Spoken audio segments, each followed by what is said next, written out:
2019 அம்மாவுடைய அரசு நான் முதலமைச்சர் இருந்த காலத்தில் தொழில் முதலீட்டார் மாநாட்டை நடத்தி சுமார் 3,05,000 கோடி தொழில் முதலீட்டை ஈர்க்கப்பட்டு 304 புரிந்துணர்வு ஒப்பந்தங்கள் போடப்பட்டு பணிகள் முடிகின்ற தருவாயில் பல தொழிற்சாலை இருக்கின்றன.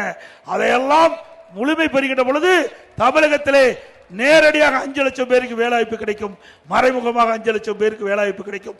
ஆக இளைஞர்களுக்கு வேலைவாய்ப்பை உருவாக்கி தந்த அரசாங்கம் அண்ணா திமுக அரசாங்கம். சிந்திச்சு பாருங்க. எப்போ திராவிட முன்னேற்ற கழகம் இன்னைக்கு புரிந்துணர்வு ஒப்பந்தம் போடுறாங்க, தொழில் முதலீட்டு ஈர்ப்பதாக சொல்லி வருகிறார்கள். ஆனால் பல முறை நாங்கள் கேட்டுவிட்டோம், நீங்கள் எத்தனை தொழில் தமிழகத்தில் வருவதற்கு புரிந்துணர்வு ஒப்பந்தம் போட்டீர்கள், எவ்வளவு முதலீடு ஈர்த்தீர்கள்? வெள்ளை அறிக்கை இதுவரைக்கும் கிடைக்கல.